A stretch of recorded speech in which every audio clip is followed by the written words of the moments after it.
بسم الله الرحمن الرحيم. ولادي وطلابي حبايبي طلاب الثانوية العامة دفعة 2027 تانية ثانوي بكالوريا شعبة الآداب والفنون.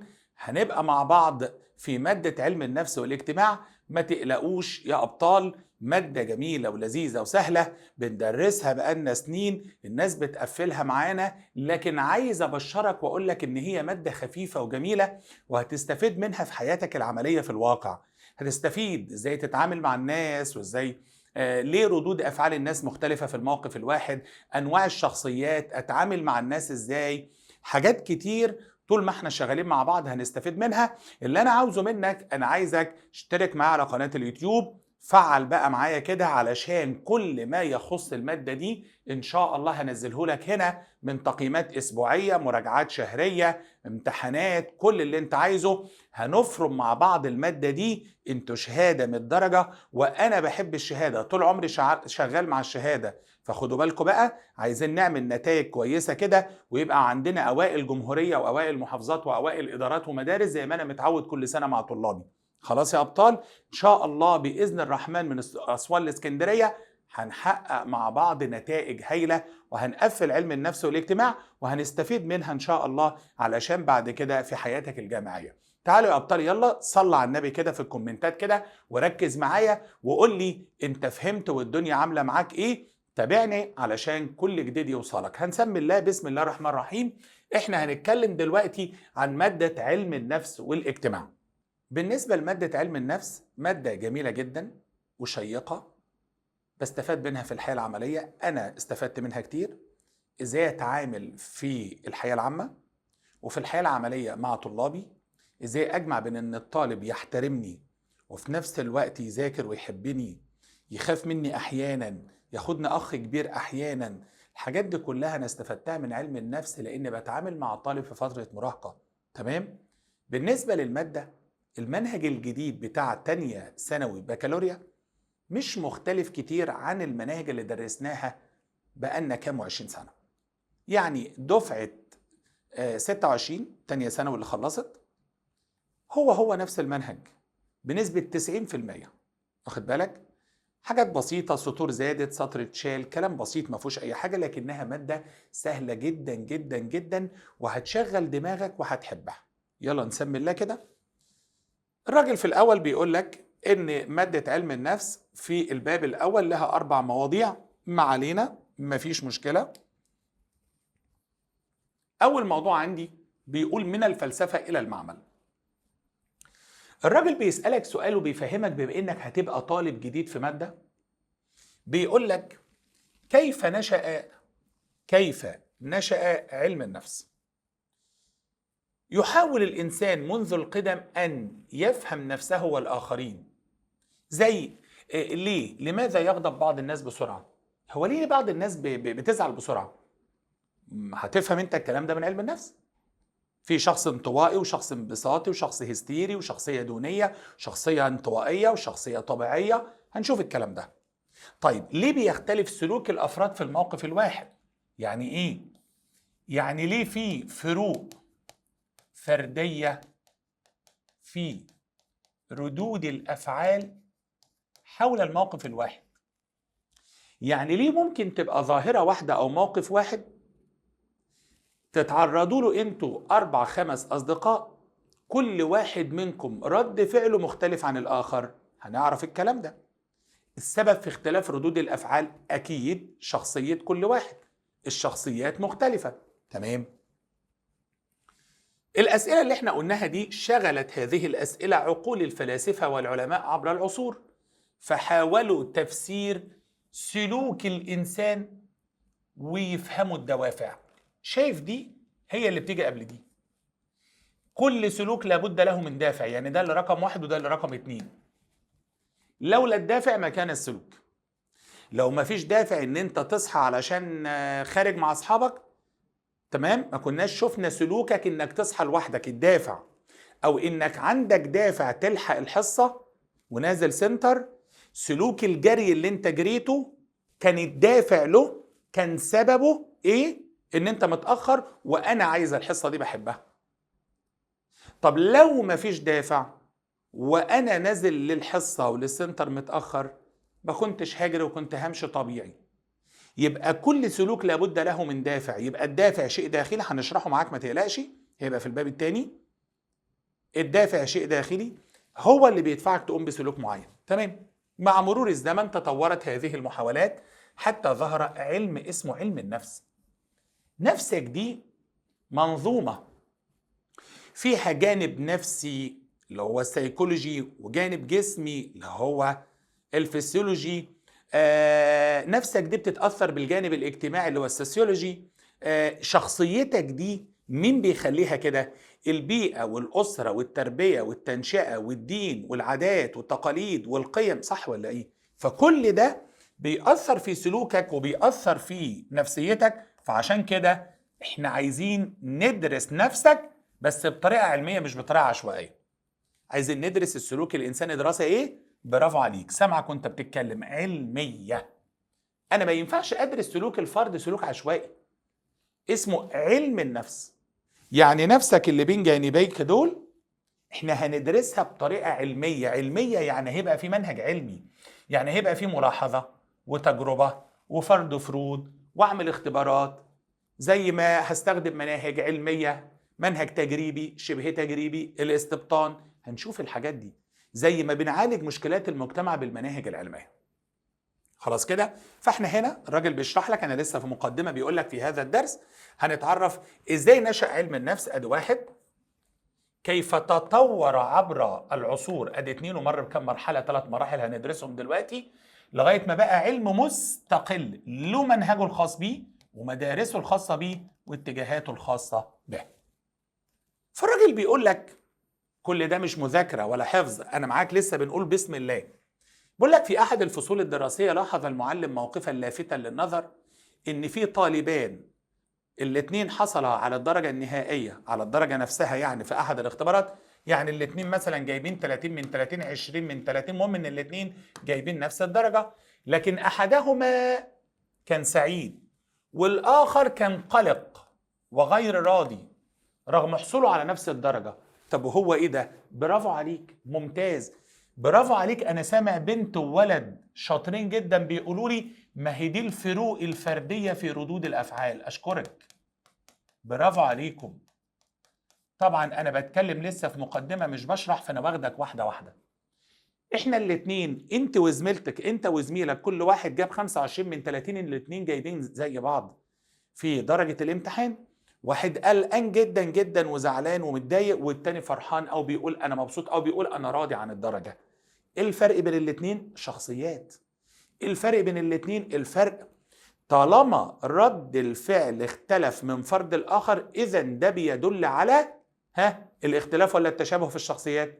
الاختلاف، دي فروق فرديه. فبدأ المعلم يسأل ليه اختلف شعور الطالبين رغم تشابه الموقف؟ طب ما العوامل التي قد تجعل الانسان يستجيب للموقف نفسه بطريقه مختلفه، كل ده هنقدر. خلاص كده؟ فالسؤال الرئيسي للدرس اللي احنا في المقدمه اللي احنا بندرسها، كيف تطور فهم الانسان للسلوك الانساني حتى اصبح علما مستقلا يسمى بعلم النفس، وعلم النفس اصبح علما في المرحله الثالثه وهي مرحله الاستقلال اللي هتاخدها معايا بعد شويه. ماشي. طب انا عايز اسال سؤال، هو علم النفس ظهر فجاه؟ لا طبعا، لم يظهر علم النفس فجاه. مفيش علم وليد اللحظه. علم يعني له ماضي وله ثوابت وله مناهج علميه، له رواسي، له رواسخ بيشتغل عليها. اولا عايز اقول لكم على حاجه الاول. علم النفس بيدرس سلوك البشر، اذا علم النفس المفروض يبقى مرتبط بوجود الخليقه وبوجود الانسان على وجه الارض، لان من اول ما الانسان اتوجد على الارض بدأ يبقى فيه سلوكيات بيقوم بيها، خايف، زعلان، فرحان، مطمئن، صح كده؟ قلقان. دي سلوكيات بيدرسها علم النفس. يبقى المفروض علم النفس بيدرس مين؟ بالراحه خالصه، بيدرس الانسان. الانسان اتوجد على الارض، من اول ما اتوجد على الارض منذ الخليقه وبيظهر من الانسان سلوكيات، ما بين سلوكيات ايجابيه او سلوكيات ايه؟ سلبيه. فرحان، زعلان، تمام، متفائل، متشائم، يبكي، يضحك، الى اخره. السؤال هنا بقى، من أول ما ظهرت السلوكيات وإحنا عايزين ندرس الإنسان ده. الفرق بقى، خلي بالك بقى، يبقى أنا هنا لو قلت، ركز في الحتة اللي أنا عايز أقولها دي، أنا بسأل وبقول هو علم النفس جه فجأة؟ لا طبعا. إحنا بنقول إن علم النفس بيدرس سلوك الإنسان، والإنسان من أول ما اتوجد على الأرض وبيظهر منه سلوكيات، خلاص كده؟ لكن كنا بندرسها بطريقة عشوائية غير علمية، أشبه بالتفكير البدائي في الفلسفة اللي خدناها في أولى ثانوي، خلاص كده؟ لكن إمتى بدأنا ندرس السلوكيات بالمنهج العلمي؟ إمتى بدأ علم النفس يستخدم المنهج العلمي والمنهج التجريبي، المناهج اللي أنت هتدرسها معايا دي، خلاص كده؟ لم يظهر علم النفس كعلم محدد الاتجاهات والمدارس والمناهج فجأة، لكن علم النفس يا حبايبي له ماضي طويل. خد بالك معايا، ركز معايا في دي. احنا قلنا علم النفس يدرس سلوك الإنسان. جميل. الإنسان موجود إمتى؟ منذ الخليقة. يبقى من أول ما الإنسان اتوجد على الأرض وبيطلع منه سلوكيات، بيظهر منه سلوكيات عايزة تندرس. السلوكيات اللي كانت موجودة دي، ركز معايا، السلوكيات اللي كانت موجودة دي كنا بندرسها بطريقة عشوائية. لكن علم النفس أصبح علما محدد الاتجاهات والمناهج والمدارس في الربع الأخير من القرن التاسع عشر. في الربع الأخير من القرن التاسع عشر أصبح علما، ركز معايا، أصبح علما يعتد به، بقى علم بقى. زي بالظبط دايما أقولها لأولادي طول عمري، أقول لهم كأن مثلا من أول ما الإنسان يتوجد على الأرض وبيشعر بأمراض بتجيله، بس كنا بنحلها له أو بنعالجها بطريقة عشوائية. معايا؟ يعني بطنك بتوجعك، اشرب شوية ينسون، مش عارف إيه، حاجات عشوائية كده بسيطة عادية. لغاية ما جه الطب، علم الطب بدأ كل حاجة يعرف أسبابها ويعالجها. فهنا بقى نقول اتوجد، ركز معايا، اتوجد الطب من سنة كذا، من أول ما بقى بيعالج الأمراض بإيه؟ بطريقة علمية. برافو عليك. علم النفس بيدرس إيه؟ بيدرس السلوك الإنسان. السلوكيات موجودة وبيظهر من الإنسان سلوكيات منذ الخليقة، من أول ما اتوجد على الأرض. جميل. كنا بندرس السلوكيات دي إيه؟ بطريقة عشوائية غير علمية. لكن إمتى علم النفس أصبح علما؟ في الربع الأخير من القرن الكام؟ التاسع عشر. ركز معايا، إيه اللي حصل؟ بدأ هنا علم النفس يبقى علم محدد الاتجاهات والمناهج والمدارس، بقى علم بيستخدم المنهج العلمي التجريبي في دراسة الظاهرة. خلاص كده؟ ركز معايا. يبقى أنا عايز أقول هنا إن علم النفس اللي بيدرس سلوك الإنسان بيدرسه منذ الخليقة، لكن كانت دراسة عشوائية ليست قائمة على أسس علمية. أصبح علم النفس علما في الربع الأخير من القرن التاسع عشر. يبقى علم النفس حبايبي، ركز معايا، علم النفس له ماضي، له ماضي طويل، تمام، إلا أن تاريخه العلمي قصير. أصبح علم النفس علما منذ فترة وجيزة في الربع الأخير من القرن التاسع عشر. أما كعلم نفس، أما كسلوكيات، تمام، وشخصيات وحالات نفسية، لا، ده من زمان قوي. لكن بدأنا ندرسها بطريقة علمية منذ فترة قصيرة. خلاص كده؟ لم يظهر علم النفس فجأة في صورته الحالية، بل مر بمراحل طويلة. في 3 مراحل مر بيهم علم النفس. المرحلة الأولى المرحلة الفلسفية اليونانية القديمة، ثم بعد ذلك مرحلة تانية اسمها العلمية اللي بتستخدم المنهج العلمي. مر ب3 مراحل: المرحلة الفلسفية اليونانية القديمة، المرحلة الفسيولوجية اللي ظهر فيها فونت ويعتبر مؤسس علم النفس الحديث وهنشرحه دلوقتي، والمرحلة الثالثة مرحلة الاستقلال. طب تعال، بيقول لك يحاول الإنسان في حياته اليومية أن يفهم سلوك من حوله، فيتساءل كثيرا عن أسباب ما يراه من أفعال. إيه السبب إن فلان بيقوم بالفعل ده؟ إيه السبب إن فلان فرحان من كذا لكن فلان زعلان؟ هيشوف الكلام ده. ليه بعض الناس بتغضب بسرعة زي ما احنا قلنا؟ شخصيات في الانبساط وفي الانطوائي وفي العصبي لماذا ينجح بعض الأفراد في العمل الجماعي؟ حاجات كده هنشوفها دلوقتي. تعالى يلا نشوف علم النفس، بدايات التفكير في علم النفس. لسه قايلين حالا لم يظهر علم النفس في صورته الحالية فجأة، بل مر بمراحل طويلة من التفكير والتطور. تمام؟ يبقى علم النفس كعام كده بيرتبط بالتأملات والأفكار اللي قدمها الفلاسفة والمفكرون حول طبيعة النفس الإنسانية. لكن تاريخه العلمي ده التاريخ العام منذ الخليقة، من أول ما الإنسان اتوجد على الأرض. لكن كتاريخ علمي، علم النفس أصبح علما من أول ما بدأ يستخدم المنهج العلمي التجريبي. خلاص كده؟ تمام. وده كان إمتى؟ ده في المرحلة الفسيولوجية اللي ظهر فيها عالم النفس الألماني فونت، والراجل ده عمل منهج، كان بيستخدم منهج وعمل معمل لعلم النفس في جامعة لايبزيج بألمانيا عام 1879. خلاص كده؟ أهو. وفي يعد عام 1879 علامة فاصلة في تاريخ علم النفس. في هذا العام أصبح علم النفس علما تجريبيا مستقلا منفصلا، ودي المرحلة الثالثة. قبل الوصول إلى هذه المرحلة مر بعدة مراحل. تعال بقى نشوف مراحل علم النفس. أنا عايز كل اللي أنا قلته لك مش حفظ، أنا عايزك تاخد بالك الأول إن في البكالوريا عندنا 50% مقالي و50% اختياري. يبقى إذن نسبة الحفظ زادت. بس أنا كمدرس بقالي كام و20 سنة بشرح لطلابي حتى أوائل الجمهورية ولا محافظات، كنت أقول لهم كده. لا طبعا كان فلسفة وعلم نفس في ثالثة ثانوي. أقول له يا حبيبي مش هتعرف حتى تحفظ إلا لما تفهم. أنا لما أبقى فاهم أقدر أحط الجمل تحت بعضها وجنب بعضها، ولو نسيت حاجة هقولها بأسلوبي. لكن حافظ مش فاهم هنسى، لو نسيت كلمة هقف. الطفل الصغير اللي بيبقى حافظ القرآن ومش فاهمه، قل أعوذ برب الناس، لو مش عارف اللي بعدها يقف. خلاص؟ كنت دايما أدي مثال على ده بقصة سيدنا يوسف. لما كنت أصلي بالناس بيها، تمام؟ وأنا صغير كنت حافظها مش فاهمها، يعني مش عارف سرد الأحداث وترتيبها. كانت أصعب سورة لما تيجي عليا في القبلة وأقرأها سورة يوسف. لما فهمت ساعدتنا على الحفظ.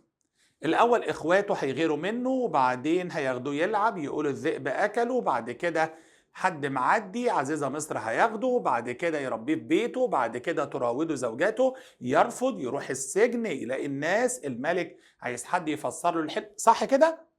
أنا بقت بالنسبة لي أسهل صورة لما فهمت الأحداث وعملت لها ترتيب وسرد معين، بدأ الحفظ يبقى عليا سهل. يبقى الاتنين مرتبطين ببعض. طول عمري وانا بقول لما كنا مقالي قبل الاختياري ده 2019 2018 اقول للطالب افهم عشان تعرف تحفظ. انا بقول لابني هنا اذا كنت هتكمل معايا وهتشتغل معايا هنا علم نفس ما تقلقش، دي بداية، واللي انا قلت كله مش حفظ. انت تفهم ان علم النفس حاجة بيدرس سلوك الانسان. سلوك الانسان اتوجد من اول ما الانسان اتوجد على الارض. تصدق انا فعلا محتاج حد يفسر لي سلوكيات الناس، لان سلوكيات الناس بتختلف كتير. بشوف موقف بيتعرض له مجموعة من الافراد، ردود افعالهم الرياكشن بتاعهم مش واحد. يا ترى ايه السبب؟ ما هو ده علم نفس. انواع الشخصيات، في حد عنده ذكاء اجتماعي وطويل البال شوية، وفي حد عصبي، في حد طبيعي، في حد هستيري بيبالغ في الامور. الحاجات دي كلها علم نفس. ده اللي انا قلته. طب يا ترى علم النفس اتنشأ فجأة كده؟ لا، انا ما نمتش صحيت لقيت حاجة اسمها علم نفس. يا اخي بيقول علم يعني منهج علمي واختبارات ومناهج ومدارس واتجاهات. علم النفس بيدرس السلوك والانسان موجود من زمان، ده اسمه ماضي علم النفس وكان ماضيه طويل. بالرغم من ان علم النفس له ماضي طويل إلا أن تاريخه العلمي قصير لأنه اعترف به كعلم محدد الاتجاهات والملامح في الربع الأخير من القرن التاسع عشر. اللي أنا قلته مش حفظ، يعتبر بداية المنهج من أول العنوان ده، مراحل علم النفس. يا ريت الناس اللي بتسمعني تركز. أول حاجة المرحلة الفلسفية اليونانية، المرحلة الفلسفية اليونانية القديمة. تعد هذه المرحلة من أقدم المراحل في تاريخ علم النفس. بقول إيه مرحلة فلسفية؟ يبقى حاول الفلاسفة تفسير الظواهر الإنسانية من خلال التأمل والتفكير الفلسفي. بالراحة خالص، بالراحة. هم الفلاسفة بيستخدموا إيه في التفكير؟ بيستخدموا التأمل العقلي، صح كده؟ حلو قوي. تأمل يبقى أنا هروح لحاجات غير ملموسة، غير مادية، فهتلاقيني بتكلم عن الروح. ارجع معايا كده وبص كده. ظهرت في الحضارات القديمة محاولات لفهم طبيعة الإنسان وسلوكه، جميل، وكان ذلك واضحا في الحضارة اليونانية القديمة، كويس جدا. في المرحلة الفلسفية اليونانية القديمة كان علم النفس ينظر إليه بوصفه علم دراسة الروح، وهي علم دراسة الروح اهو، ركز معايا، وهي جوهر الإنسان الحقيقي، وهي أصل. جوهر يعني أصل، خلاص كده؟ وهي جوهر وأصل الإنسان الحقيقي، وهي التي توجه أفعاله وسلوكه كما قال أفلاطون. إيه اللي أنا بقوله ده؟ اللي بقول ظهرت في الحضارات القديمة محاولات لفهم طبيعة الإنسان. قديما كانوا عايزين يفهموا طبيعة الإنسان، سلوكيات الإنسان، والكلام ده في الحضارة اليونانية الفلسفية القديمة. طيب أنا هفكر بالتأمل العقلي التجريبي الغير ملموس، يبقى أكيد هرجع لحاجة أيضا غير ملموسة ينفع أتأملها. فكانوا بيقولوا إن علم النفس هو علم دراسة الجانب المعنوي، هو علم دراسة الشيء الذي لا يرى، علم دراسة الروح. وكانوا بيقولوا دي أصل الإنسان، اللي بيوجه أفعال الإنسان وسلوكياته هي الروح، هي الجانب الداخلي اللي احنا بنقول عليها النفس. خلاص كده؟ جميل. ولذلك حاول الفلاسفة تفسير العديد من الظواهر النفسية. حاول الفلاسفة يفسروا التفكير والإدراك والأحلام والحركة والمشاعر من خلال مفهوم الروح. الله، يبقى إذن أول مرحلة اللي هي المرحلة الفلسفية اليونانية القديمة اشتغلت على إيه؟ كانت بتعتمد على التأمل العقلي. التأمل العقلي يبقى أنا بتكلم عن حاجات مجردة غير ملموسة. فكانوا بيقولوا إن أصل علم النفس هو دراسة الروح. إيه يا عم؟ قال لك ما هي الروح دي أصل الإنسان، أصل الإنسان وأصل سلوكيات الإنسان. أصل الإنسان وأصل سلوكيات الإنسان حاجة اسمها إيه؟ حاجة اسمها الروح. كويس جدا. طب وبعدين؟ من أبرز هؤلاء الفلاسفة أرسطو. تعال نشوف أرسطو قال إيه. ركزوا معايا كده. جمع الفيلسوف أرسطو العديد من ملاحظاته حول الإنسان والطبيعة في مجموعة من المؤلفات التي تناولت مختلف العلوم المعروفة في عصره، وكان علم النفس أحد هذه العلوم. أولا في معلومة أنا عايز أخدك ونروح لها. أنت عارف كويس في أولى ثانوي أن الفلسفة قديما كانت تسمى أم العلوم أو علم العلوم، صح كده؟ فلسفة قديما كان بيندرج تحتها كل العلوم، خلاص كده؟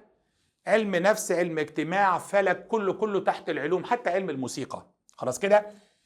مع بداية عصر النهضة واكتشاف المنهج التجريبي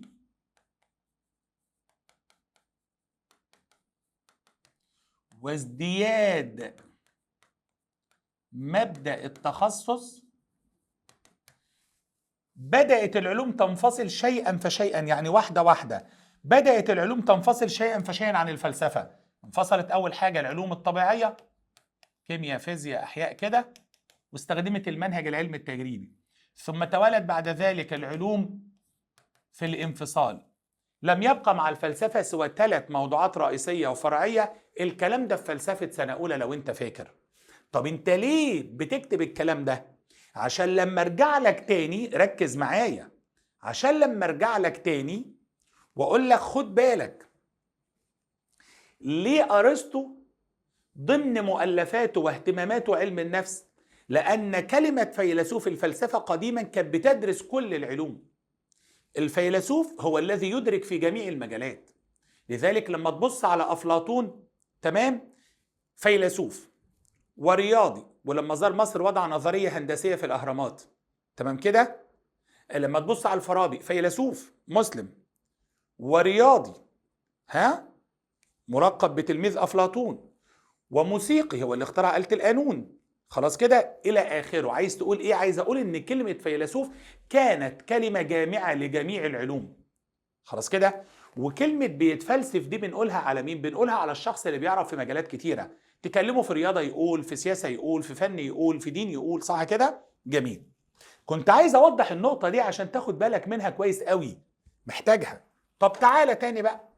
الراجل هنا بيقول لك أرسطو جمع الفيلسوف أرسطو العديد من ملاحظاته حول الإنسان والطبيعة في جميع من المؤلفات، جميع مؤلفاته كده، خلاص، ومجموعة من المؤلفات وكان فيها علم النفس. حلو قوي. ظل علم النفس لعدة قرون مرتبطا بهذه النظرة الفلسفية التي تعتمد على التأمل. بص، أنا عايزك بقى تاخد بالك من حاجة. فلسفة يبقى تأمل عقلي، فلسفة فيلسوف بيتفلسف فبيستخدم عقله. طب العقل بيستخدم في الأمور الملموسة؟ لا، المجردة، خلاص كده. التي ترى مباشرة؟ لا، التي يستدل عليها.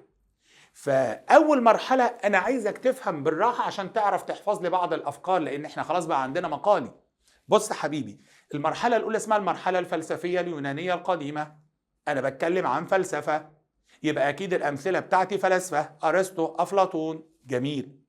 طب إيه اللي جاب العلم النفس جوه الفلسفة؟ ما أنا قلت لك قديما كانت الفلسفة تسمى بأم العلوم أو علم العلوم، فكان علم النفس جزء منها. حلو جميل كده، تمام.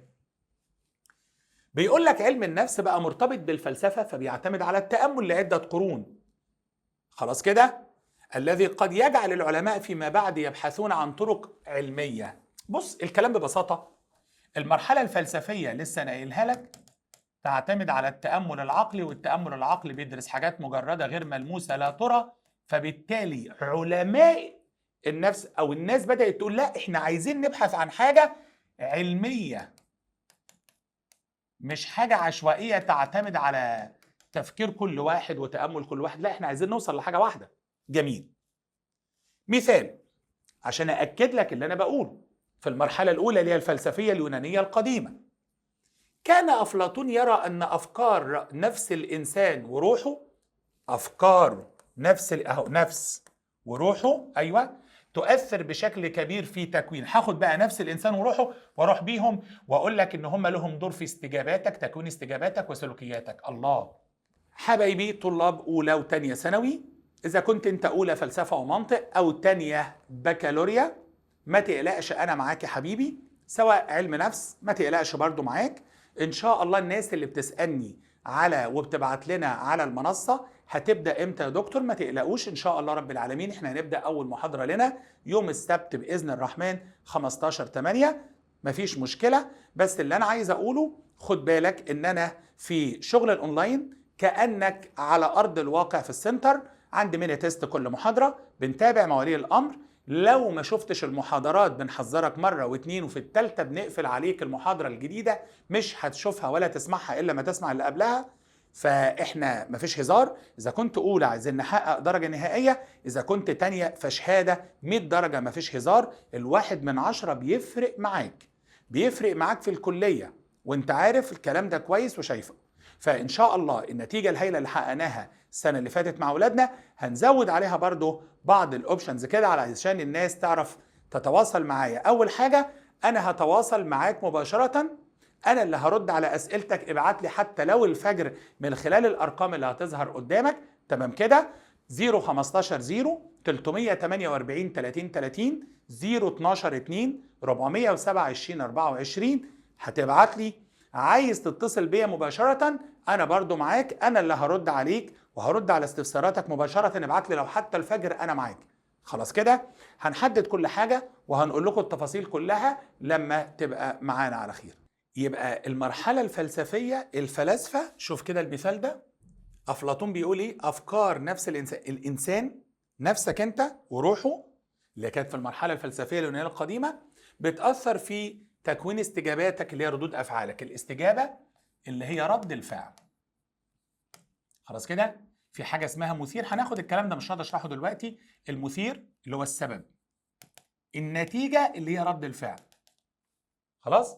يعني لو سألتك سؤال ده السبب هو اللي خلاك تجاوب النتيجة دي. معايا؟ طيب. 2، المرحلة الفسيولوجية. مرينا بمرحلة تانية اسمها المرحلة الفسيولوجية.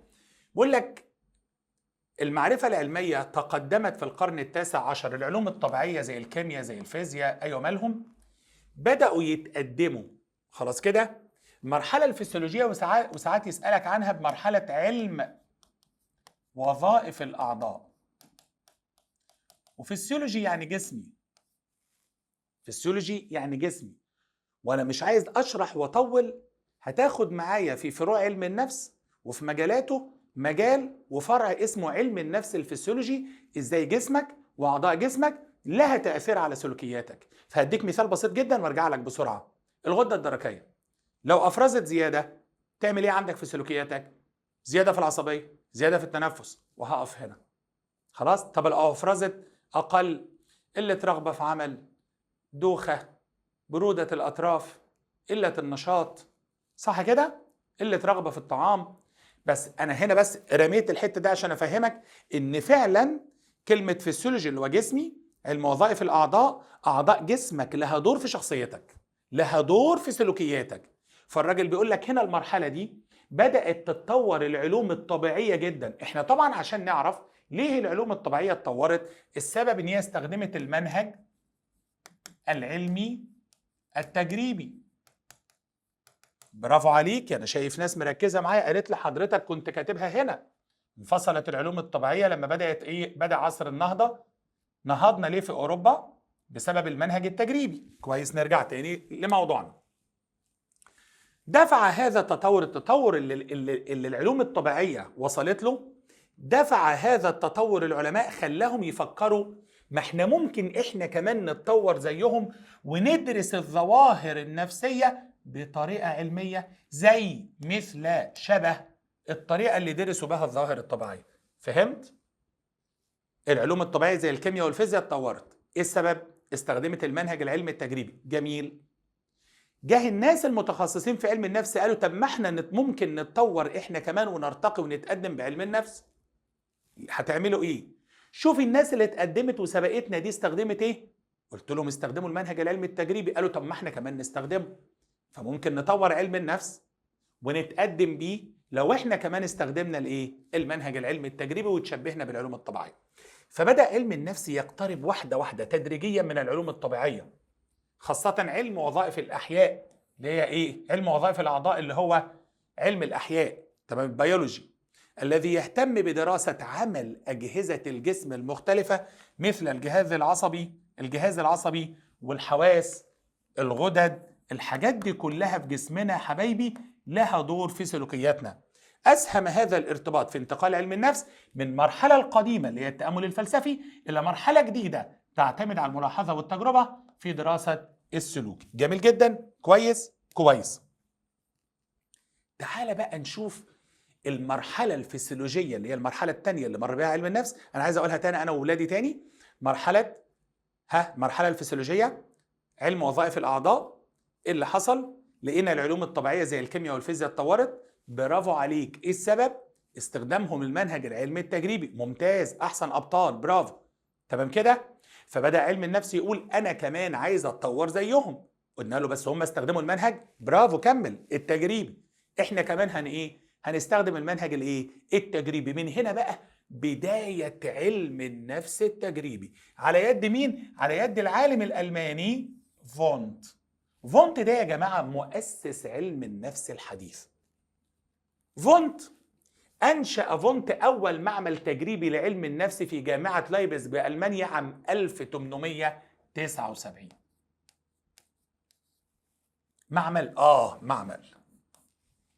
معمل أيوة، دي كانت حاجة جديدة جدا.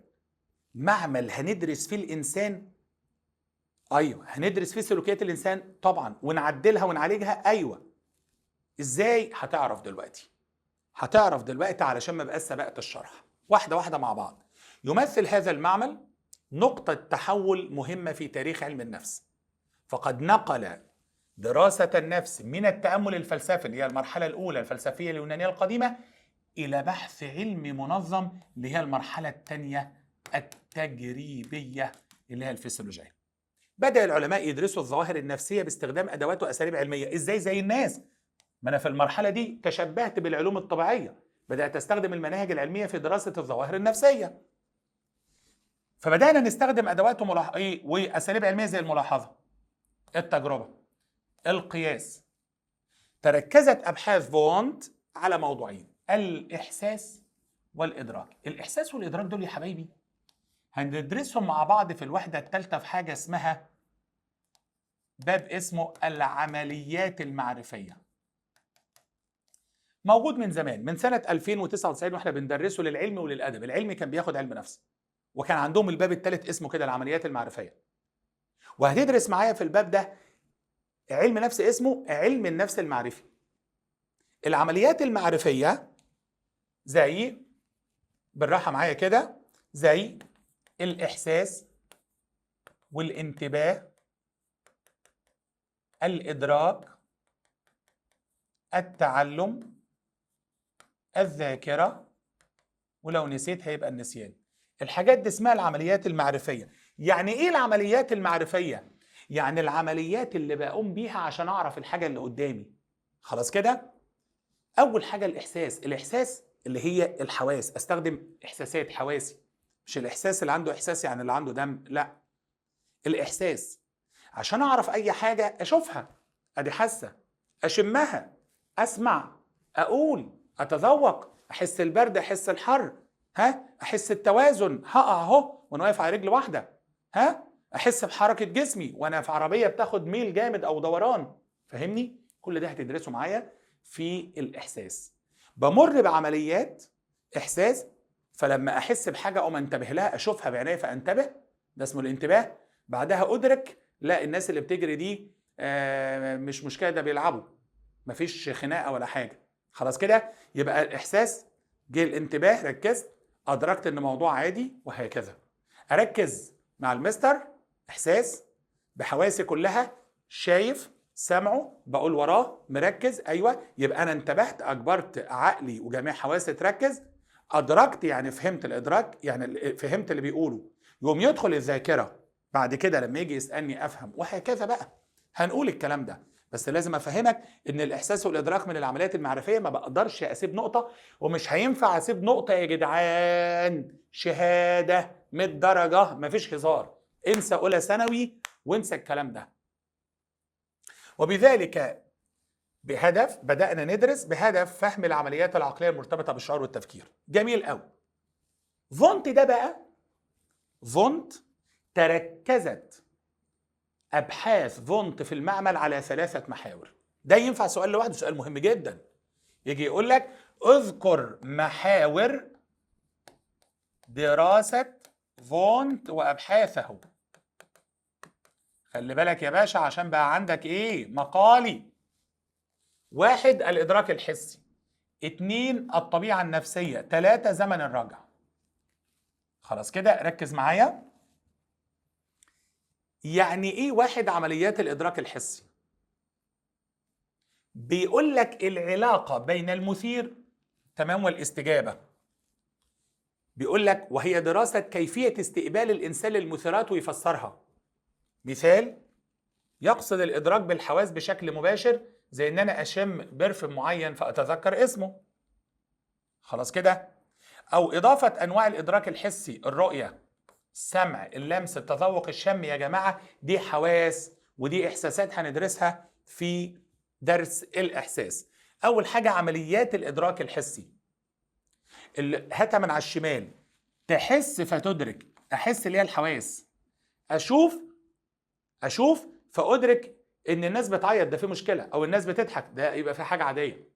أشوف فلاقي ناس بتهلل، أبص ألاقي ماتش كورة، لا ده بيتفرجوا ده بيشجعوا. خلاص كده جميل.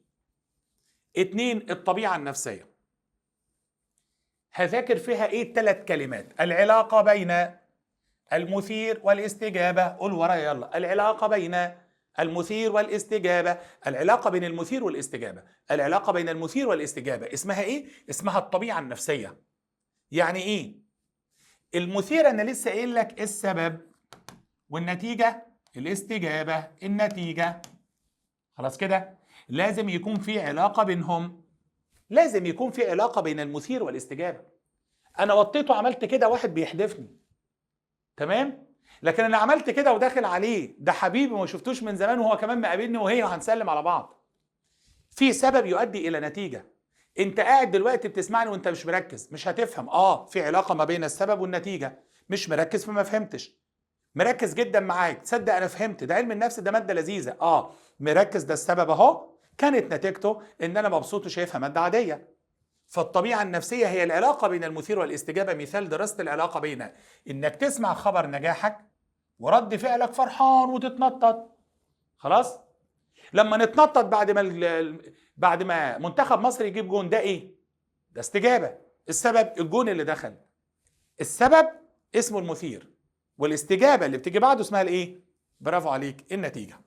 3 قياس زمن الرجع. خد بالك بقى عشان دي مهمة قوي. احنا هنا حفظنا 3 كلمات، العلاقة بين المثير والاستجابة. امال هنا الفاصل الزمني بين المثير والاستجابة. الله، ركز معايا. ده هنا بيقول لك العلاقة بين المثير والاستجابة، العلاقة بين المثير والاستجابة. إنما هنا الفاصل بين المثير والاستجابة.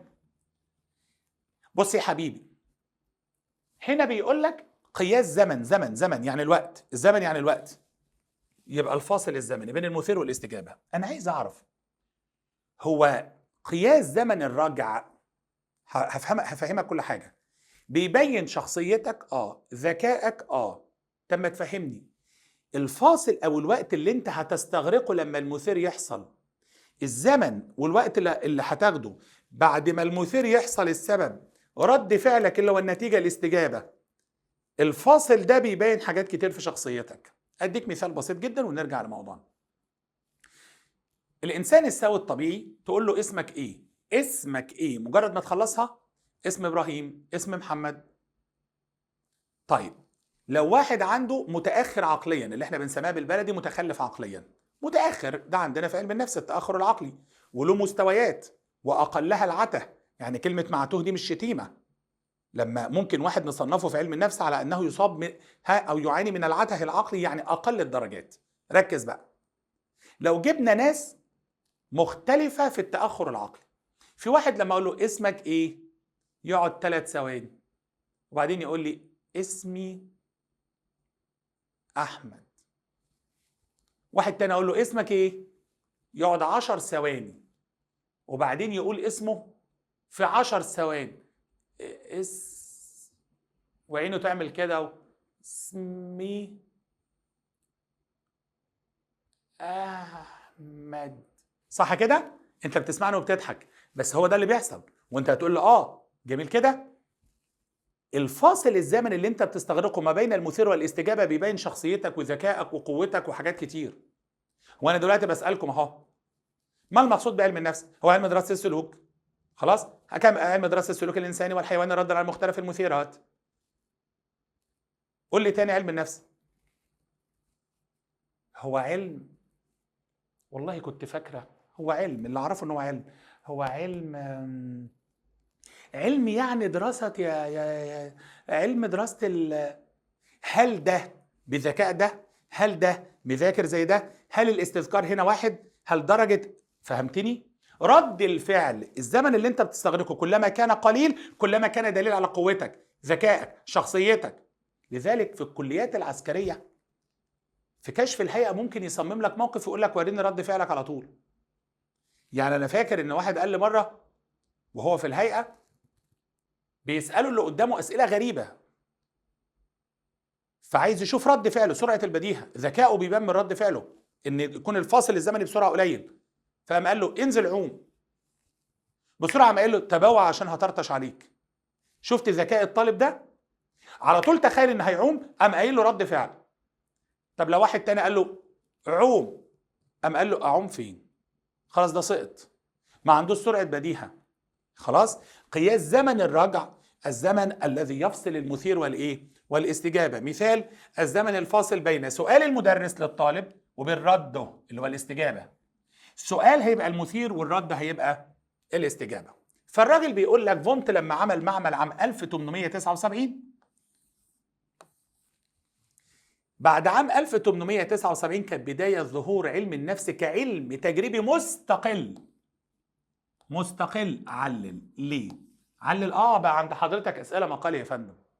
هنرجع للدفعة اللي طلعناها قبل كده علمي وأدبي، هنرجع للأسئلة المقالية. فوق معايا ليه في المرحلة الفسيولوجية، ليه في عام 1879 اللي أنشأ فيه عالم النفس الألماني فونت معمله في جامعة لايبزيج بألمانيا، ليه هنا علم النفس أصبح علم تجريبي مستقل؟ علل الإجابة بعد إنشاء أول معمل لعلم النفس، تمام، على يد الراجل ده، وكان بيستخدم منهج اسمه منهج الاستبطان اللي أنا هشرحه مع حضرتك دلوقتي.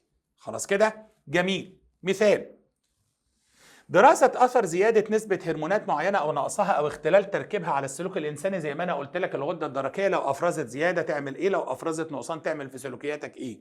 فاداك مثال كمان: نقص إفراز الأنسولين هيؤدي إلى صعوبة في التكلم، تلعثم وأنت بتتكلم، تقلب مزاج إلى آخره. الحاجات دي كلها بتحصل في جسمك. لما يقول لك لو عندك نقص فيتامين د ولا في مخزون الحديد تلاقي نفسك شعرك بيقع، وتلاقي عندك نوع من الخمول ومش قادر تقوم وتعبان وعايز تنام على طول. ما هو سلوكك مرتبط بجسمك اهو. لو انت هديك مثال بسيط: لو انت واكل زي ما بتفطر في رمضان كده وما انتش قادر، مجرد ما بتخلص فطار بيبقى انت عايز يشيلوك بحفار، ما انتش قادر تقعد تسند شدوني يا جدعان. سلوكك زي سلوكك وانت كويس او قبل الصيام؟ لا. قبل الفطار؟ لا طبعا. ده انا بديك مثال.